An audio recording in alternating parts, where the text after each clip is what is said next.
வணக்கம் டீச்சர்ஸ். இப்போ நம்ம அடுத்து வந்து அன்கவுண்டபிள் செட்டுக்கு உண்டான சில எக்ஸாம்பிள்ஸை பார்ப்போம். இப்போ ஆல்ரெடி நம்ம என், டபிள்யூ, ஜெட்டு, கியூ இது நாலுமே வந்து கவுண்டபிள் செட் அப்படின்னு சொல்லி பார்த்துருந்தோம். 1 to 1 ஆன் டூ இருக்கும். வாட் இஸ் நெக்ஸ்ட் சொல்ல முடியும் அப்படின்னு சொல்லியிருந்தோம். இப்போ பார்த்தீங்கன்னா அடுத்து பேலன்ஸாக இருக்கிறது ரியல் நம்பர் ஆர் இருக்கு, இர்ரேஷனல் நம்பர் கியூ காம்ப்ளிமெண்ட் இருக்கு, அதே போல் சி காம்ப்ளெக்ஸ் நம்பர் இருக்கு. இது மூணுமே uncountable set. Point number 1. Next வந்தீங்கன்னா ஆர் அப்படிங்கிறது ஒரு அன்கவுண்டபிள் செட். அன்கவுண்டபிள் செட்ல இருந்து கியூ அப்படிங்கிற ஒரு கவுண்டபிள் செட்டை தூக்கிட்டோம் அப்படின்னா ஆர் மைனஸ் கியூ பேலன்ஸா இருக்கிறது Q complement irrational number. So irrational number is a uncountable set அப்படிங்கிறோம். நெக்ஸ்ட் ஒரு ரேஷனலையும் ஒரு இர்ரேஷனலையும் யூனியன் பண்ணா என்ன சார் கிடைக்கும் அப்படின்னா ஒரு ரியல் நம்பர் கிடைக்கும். கிடைக்கிற ரியல் நம்பர் பாயிண்ட் நம்பர் 1 படி பார்த்தோம்னா அது அன்கவுண்டபிள் செட். பாயிண்ட் நம்பர் 4 பாருங்க, ஒரு அன்கவுண்டபிள் செட் ஆர், அதுல இருந்து எனி கவுண்டபிள் செட், இங்க இருக்கிற எந்த கவுண்டபிள் செட்டை செப்பரேட் பண்ணாலும் again it is reflect as point number 2 கிடைக்கிறது நமக்கு அன்கவுண்டபிள் செட்டா இருக்கும். நெக்ஸ்ட் பாருங்க, e root pi, e power pi, again ஒரு பை, இதெல்லாம் எடுத்துக்கிட்டா டிரான்சென்ஷியல் நம்பர் அப்படின்னு சொல்றோம். டிரான்சென்ஷியல் நம்பர் அப்படிங்கிறது அன்கவுண்டபிளுக்கான ஒரு எக்ஸாம்பிள். ஸோ இது எப்படி சார் அன்கவுண்டபிள் அப்படிங்கிறத அல்ஜிப்ரிக் நம்பர் முடிச்ச பிறகு இந்த இடத்துக்கு மறுபடியும் நாம வரப்போறோம். அப்புறம் பாயிண்ட் நம்பர் 6க்கு வாங்க. Every irrational number in R, ஒரு ஆர் எடுத்துக்கிட்டு அதுல ஒரு இர்ரேஷனல் நம்பர் கியூ காம்ப்ளிமெண்ட்டை நீங்க ஸ்டிக் பண்ணீங்கன்னா மேல சொன்ன அந்த பாயிண்ட்டுக்குள்ள போயிடும். So set of all irrational number is uncountable. அதுதான் பாயிண்ட் நம்பர் 6ம் பாயிண்ட் நம்பர் 7ம் நமக்கு சொல்றது. Every irrational number in R is R set of all irrational number is uncountable. இதெல்லாம் நமக்கு டிஆர்பிகள்ல கொஸ்டின்ல கேட்டிருக்காங்க. நெக்ஸ்ட் பாருங்க 0,1 point number 8. 0,1 in R is uncountable. 0,1 அது வந்து அன்கவுண்டபிளா இருக்கு. Next A is uncountable set, பெரிய செட். ஏங்கிறது ஒரு பெரிய set, uncountable set. B is any set, எது எடுத்துட்டாலும் சரி. அதுக்கு நீங்க யூனியன் கொடுத்தாலும் சரி, கார்டீசியன் ப்ராடக்ட் பண்ணாலும் சரி, ஒரு அன்கவுண்டபிளும் ஒரு கவுண்டபிள் காம்பினேஷன் வந்தாவே கிடைக்கிறது என்ன சார் கிடைக்கும் அப்படின்னா ஒரு அன்கவுண்டபிள் செட் தான் கிடைக்கும். Next S dash contain S, S டேஷே அன்கவுண்டபிள்னு சொல்லிட்டாங்க. அப்ப அந்த எஸ் டேஷ்ல இருந்து கண்டெயின் ஆகக்கூடிய ஒரு எஸ் செட் எடுத்தா ஆட்டோமேட்டிக்கா அந்த செட் எஸ் இஸ் அன்கவுண்டபிள் அப்படிங்கிறோம். Set S is uncountable. Next point number 11 வாங்க. The range of real valued function is uncountable because of our range is our domain. Domain range சொல்றோம் இல்லையா? So range of real valued function is uncountable. அது point number 11ல இருக்குங்க. 13th point பாருங்க, Cantor set K is uncountable set. Cantor set, so Cantor செட்டை depend பண்ணி நிறைய result இருக்கு, பார்ப்போம். So Cantor set K is uncountable set. Characteristics function psi x of a, psi of x, characteristics function psi of x அப்படிங்கிறது நமக்கு ஒரு uncountable செட்டா இருக்கு. ஸோ இந்த 14 பாயிண்ட்டுமே அன்கவுண்டபிளுக்கான ஒரு எக்ஸாம்பிள். இதுல இருந்தே கூட நமக்கு கொஸ்டின்ஸ் கேட்டுடலாம். ஸோ 14 பாயிண்ட்ஸையும் நல்லா மெமரைஸ் பண்ணி வச்சுக்காங்க. அடுத்தது அல்ஜிப்ரிக் அப்படின்னா என்ன அப்படின்னு சொல்லி பார்ப்போம். இப்போ அல்ஜிப்ரிக் அப்படிங்கிறது it is the roots of polynomial equation with rational coefficient தான் keyword. With rational coefficient, roots of the polynomial equation with rational coefficient அப்படின்னு சொல்றாங்க. ஃபார் எக்ஸாம்பிளுக்கு x is equal to 5 அப்படின்னு எடுத்துக்கலாம். இதுல இருந்து x minus 5 is equal to 0ன்னு சொன்னோம்னா எக்ஸோட கோஎஃபிஷியன்ட் 1, பேலன்ஸா இருக்கிறது -5. இது ரெண்டுமே it is belongs to Q தான். ஸோ வித் ரேஷனல் கோஎஃபிஷியன்டா இருந்தாவே அது algebraic. All algebraic numbers are countable அப்படின்னு சொல்றோம். சரிங்க சார். அடுத்து x is equal to pi எடுத்து பார்ப்போம். அப்போ x minus pi equal to 0, 1, minus pi. இதில் பார்த்தீங்கன்னா 1 belongs to Q இருக்கு, minus pi does not belongs to Q. நீங்கள் ப்ராக்கெட்டாக வச்சுக்காதீங்க, அப்புறம் ஓப்பனில் அது இல்லைன்னு வைங்க. ஓகேங்களா? இப்படி வாங்க. Next x is equal to e power ன்னு எடுப்போம். அப்போ x minus e is equal to 0 ஒரு பாலினாமியல் ஈக்குவேஷன். அப்போ எக்ஸோட கோஎஃபிஷியன்ட்டுங்க 1, இதுக்கு வந்து minus e. 1 belongs to Q, e does not belongs to Q, ஏன்னா அது ரேஷனல் கிடையாது, இர்ரேஷனல் நம்பர். சரி, அப்போ X is equal to e power i pi. இது எப்படி எழுதலாம்? Cos pi plus i sine pi அப்படின்னு எழுதலாம். cos பையோட value 0, sin pi value 0, cos பையோட வேல்யூ 1ன்னு கிடைக்கும், -1 கிடைக்கும். x is equal to -1, அப்போ x plus 1 is equal to 0. இங்க 1, -1 it is belongs to q இருக்கு. அப்போ x is equal to e power I பைங்கிறது algebraic. But நமக்கு எதெல்லாம் சாரி இங்க இது பாருங்க, இது வந்து அல்ஜிப்ரிக், இது நாட் அல்ஜிப்ரிக், இதுவும் not algebraic. e power I பைங்கிறது அல்ஜிப்ரிக்கா இருக்கு. அப்போ அல்ஜிப்ரிக் எல்லாமே கவுண்டபிள், நான் அல்ஜிப்ரிக் எல்லாமே டிரான்சென்சியல், அன்கவுண்டபிள் அப்படிங்கிறது. ஸோ இப்போ புரிஞ்சிருக்கும்னு நினைக்கிறேன். இங்க இருக்கிற வேல்யூக்கு நீங்க எது போட்டாலுமே உங்களுக்கு ரேஷனல் கோஎஃபிஷியன்ட் கிடைக்காது. நெக்ஸ்ட் கேண்டார் செட்டுக்கு வருவோம். the set of all numbers in 0, 1. 0, 1ல எல்லா நம்பரும் எடுத்துக்க போறோம். which are the ternary expansion without the digit 1. Without the digit 1 is called Cantor set. That is k is equal to 0, 1 such that x is equal to 0.c1, c2, c3, etc. cn, where cn is equal to 0 or 2.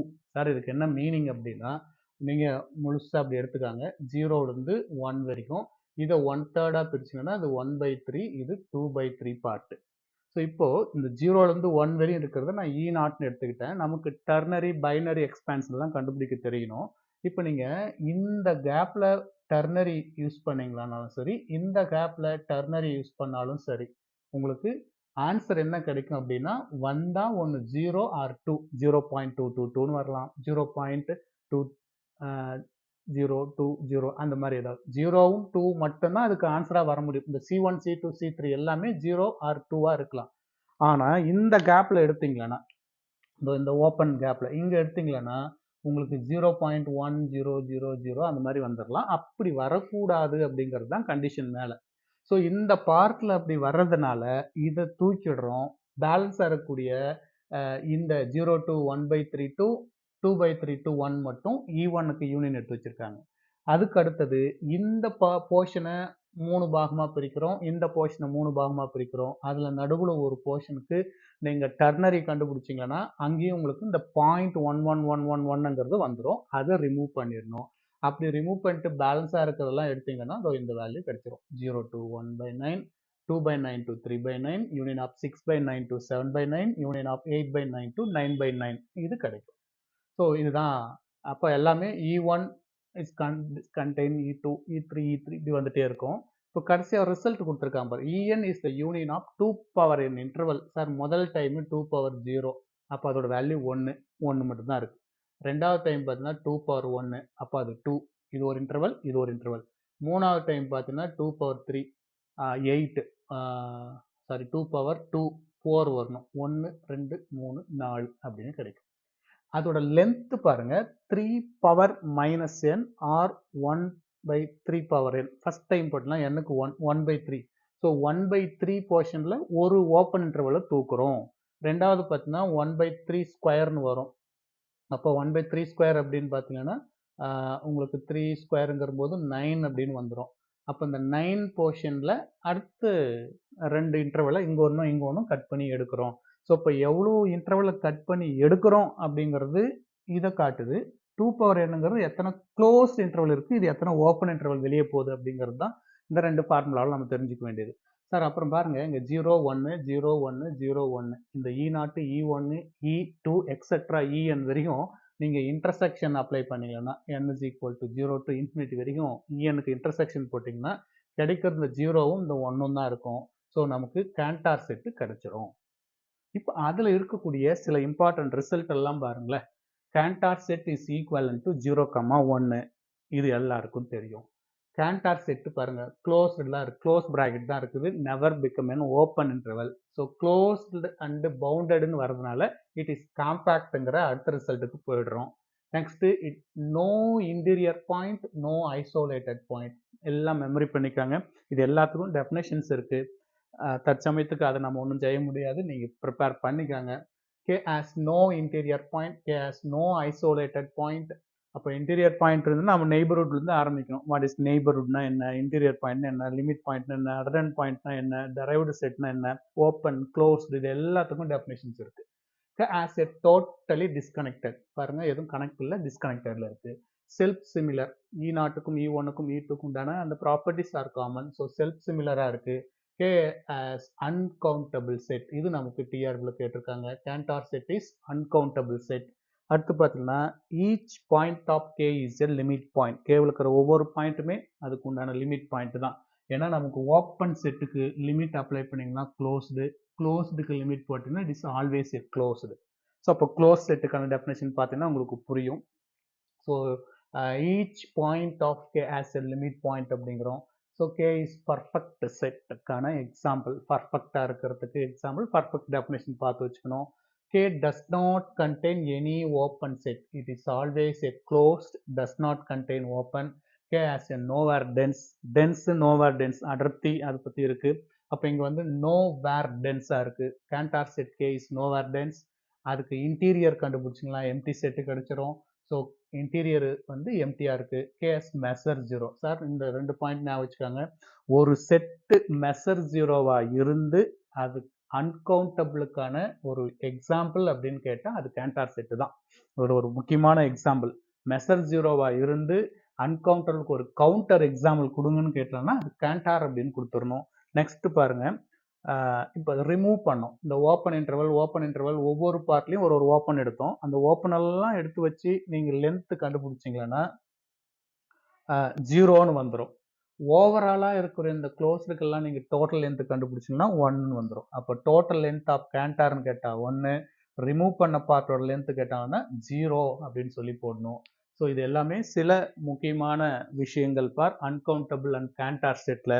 இது போல் நான் முன்ன காணொலியில் பதிவு பண்ணது countable set பதிவு பண்ணது போல் இப்போ uncountable செட்டுக்கு உண்டான விஷயங்களை பதிவு பண்ணியிருக்கேன். இது போல் நீங்கள் ஒரு விஷயம் எடுத்துக்கிட்டால் அதில் என்னென்ன பாசிபிலிட்டிஸ் கொஸ்டின்ஸ் எல்லாம் கேட்கலாம். அடுத்து நீங்கள் ஓப்பன் செட்டு, க்ளோஸ் செட்டு, அதுக்கப்புறம் நெய்பர்ஹுட்டு, இதெல்லாம் ஒரு விஷயத்தையும் எத்தனை பாயிண்ட் நம்மளால் கேதர் பண்ண முடியும் அப்படிங்கிறத தனியாக ஒரு சீட் போட்டு எழுதுங்க. இப்போ நீங்கள் அடுத்து எதுக்கு ப்ரிப்பேர் பண்ணணும் அப்படின்னா வாட் இஸ் நெய்பர்ஹுட்னா டெஃபினேஷன் என்னன்னு பார்த்துக்கணும். a minus epsilon, a plus epsilon is contain or equal to a is belongs to r அப்படிங்கிறது தான் நெய்பர்ஹுட்டுக்கான டெஃபினேஷன். ஸோ நெய்பர்ஹுட்லேருந்து அடுத்து நீங்கள் ஒரு பாயிண்ட்டாக மூவ் பண்ணிட்டு வாங்க. நெய்பர்ஹுட்டுக்கு அப்புறம் வாட் இஸ் இன்டீரியர் பாயிண்ட் அப்படின்னு பாருங்கள். இன்டீரியர்லேருந்து எக்ஸ்டீரியர் பாயிண்ட்டுக்கு போங்க. ஓப்பன் செட்டு, க்ளோஸ் செட்டு எல்லாத்துக்கும் குறைஞ்சது ஒரு 10லேருந்து ஒரு 15 பாயிண்ட். ஓப்பன் எடுத்துக்கிட்டால் ஒரு 10 பாயிண்ட், க்ளோஸ் எடுத்துக்கிட்டால் ஒரு 10 பாயிண்ட், நெய்பர்ஹுட்டுக்கு ஒரு 10 பாயிண்ட் இருக்குது. ஸோ இது போல் எழுதி வச்சுக்கிட்டு அதை நல்லா மெமரைஸ் பண்ணிக்கிட்டு அப்புறம் கம்பேரிசன் பார்க்கணும். சார் இது ஓப்பனாகவும் இருக்குது, இது க்ளோஸாக இருக்குது, நெய்பர்ஹுட் இருக்குது, இப்படி ஒரு லைனில் கொண்டு வந்து சேர்த்துனீங்கன்னா நம்ம பிளான் பண்ணபடி இதில் அந்த மதிப்பெண்களை ஈஸியாக எடுத்துடலாம். ஸோ நான் ஒரு மாடல் காட்டியிருக்கேன். நீங்கள் இது போல் அடுத்து வரக்கூடியதுக்கான நெய்பர்ஹுட்டை ப்ரிப்பேர் பண்ணுங்கள். நெய்பர்ஹுட் படித்த உடனே நெக்ஸ்ட் நீங்கள் ஆட்டோமேட்டிக்காக டிரைவ்டு செட்டு, அந்த லிமிட் பாயிண்ட்டு, அதை வச்சு ஓப்பன் க்ளோஸ் மெயினாக அங்கே ஓடி போயிடுங்க. நமக்கு syllabus main open close limit வரணும். அதுக்கு தேவைப்படுற நெய்பர்ஹுட் எல்லாம் நீங்கள் ரெஃபர் பண்ணி இது போல் ப்ரிப்பேர் பண்ணிக்கோங்க. எதிர்வரும் தேர்வில் வந்து நீங்கள் வெற்றி பெற்று இந்த ஆண்டு வந்து அரசு அதிகாரியாக, ஆசிரியர்களாக போயிட்டு மாணவர்களுக்கு சேவை செய்யணும். ஸோ அனைவருக்கும் வாழ்த்துக்கள். Thank you teachers.